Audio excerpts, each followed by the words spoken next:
The man said, yesterday night God appeared in my dream and said, under this tree there will be a sadhu and he has a big diamond. The sadhu said, oh, that diamond. Then he went to the sadhu. You must have something within you which is far more precious than this. What is that?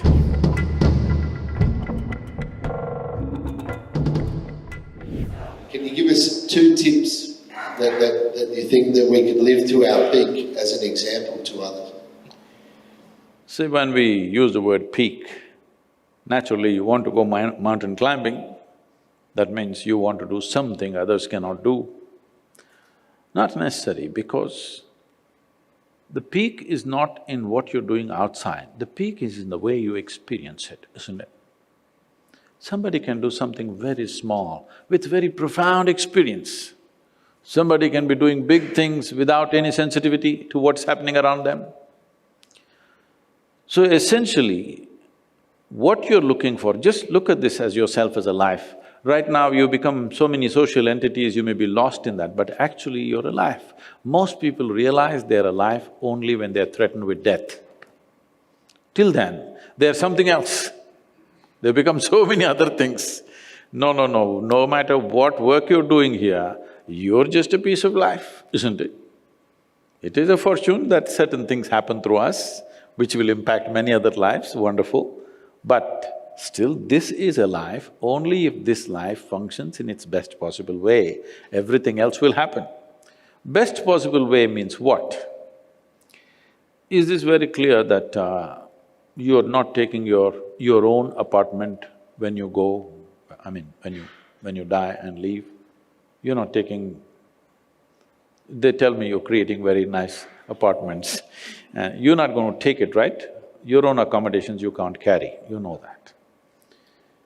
So obviously, the only thing that is left here is the profoundness of your experience, isn't it? How profound is your experience? To make our life profound, somebody says, if you have education you can do this, well, everybody went to the university, I didn't. Somebody said, if you have money you can do it, everybody ran after it.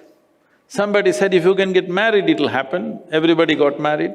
Somebody said, if you have children then it'll happen, everybody did that. Somebody said, this is not it, you must get power in the world. So people ran after that. Essentially, what should happen inside you're trying to cause from outside. What should actually happen within you, you're trying to cause it from outside. Yes, it is possible, sometimes it can be stimulated from outside, but it has to happen within you. All human experience comes from within you, is that so? Your joy and misery, pain and pleasure, anything and anything, agony and ecstasy can only happen from within you. The question is only, your joy, your peace, your love, your ecstasy, is it on push start or is it on self-start? I'm talking about upgrading technologies. There was a time in 1950s or 1950s, if you bought a car, you needed 2 people to help you in the morning because it's a push start. If you got one in early 60s, it's a crank start, you need 1 person to help. Today all our cars are self-start, right? Technological upgradation. Things which are most vital to you, the profoundness of your experience, the pleasantness of your experience here, but right now it's all on push start. If you have to be happy, how many people we have to fix in this world? If you if you have to be peaceful, we have to fix the entire world. So there is an endless amount of conditions for your experience to be in a certain way. And in pursuit of human well-being, we've turned the world upside down, we've ripped the planet apart, but still we are not the most joyful generation. We are definitely the most comfortable generation ever. Never before another generation of people have enjoyed these kind of conveniences and comforts as you and me are enjoying right now, isn't it so? Never before. But can we say with all these comforts we are the most joyful generation? No, not true. I'm not saying we are more miserable, but definitely we are not the most joyful. Are we peaceful? No. Are we loving? No. So our experience of life is still like how the caveman's experience was. Same anxiety, that guy was worried, where's my food? You're worried, where is my next apartment? Endlessly, you think it's different, it's not different. It's rudimentary, isn't it? Hello? The idea of organizing our survival process the way we have organized is, we need not be concerned about it, isn't it so? Hello? You open the tap, water comes. Don't think it's small, it's a small thing. Just 100 years ago, water means you had to go to the river with a pot on your head. So today, all this convenience that we did, why? Because we don't have to concern ourselves with daily survival. Everything is organized. Now we believed if all these things are organized, we will sit here blissed out. Well, that's not happened. It's not happened simply because we have not taken charge of this. So peak of human life does not mean you climbed Mount Everest. I have gone up Everest, you know that? No, you didn't know. To the top? Yeah, very top. Somebody went up there and took a photograph with my picture in his hand. So I believe I've been there. It's much safer. It's much safer than More that. sensible too. Because this guy who went there, took a picture with my picture in his hands, came down and said, Sadhguru, of 12 people that we started out, only 2 of us made it to the top. And I took the picture and I came down.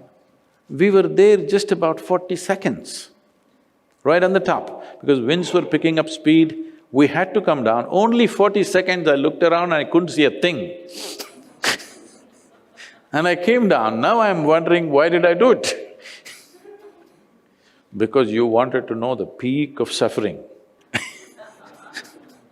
It's not a simple physical challenge. Climbing Everest is not a simple physical challenge. I'm not saying you should not climb.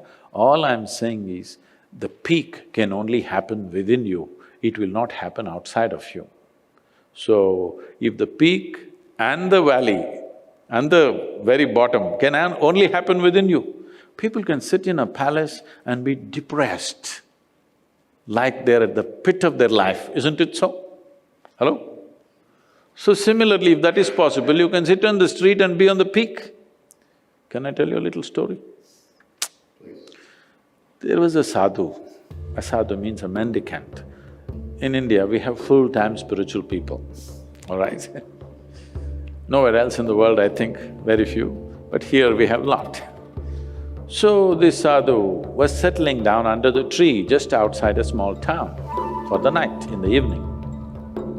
Another man came and he saw this sadhu and he said, "Where is the diamond? Where is the diamond? Give me the diamond." The sadhu looked at him and asked, "What diamond?" So the man said, "Yesterday night God appeared in my dream and said, under this tree there will be a sadhu and he has a big diamond, if I ask him, he will give it to me." The sadhu said, "Oh, that diamond!" And he put his hand in the bag and pulled out a diamond the size of a man's skull, this big, and he gave it to him. This guy took it, hid it in his clothes and ran home. As he was going home, he was struggling whom to tell, whom not to tell, what will happen if anybody comes to know, they will kill him and take this diamond. He got really freaked by the time he got there. He went there, he looked at his wife, "Oh my God, she can't keep a secret, you can't tell her." So he went straight to the bed, put it under the pillow and slept on it. So his wife came and said, "What are you lying down for? Come have dinner." He said, "No, no, I'm not hungry." Because he doesn't want to leave the diamond for a moment. And she thought he's not well and she left him. But he couldn't sleep the entire night. One thing is, he was worried how to deal with this diamond. Another thing is, with such a big rock under your pillow, you cannot sleep. He struggled the entire night, what to do, what to do, what to do. By morning, 4 o'clock, he was completely freaked out. Then he went to the sadhu and he said, "Yesterday I came and asked you for this diamond. Without even checking my identity, you just gave away such a big diamond. The most expensive thing on the planet, you just gave it away. If you have to give away a diamond like this, you must have something within you which is far more precious than this. What is that?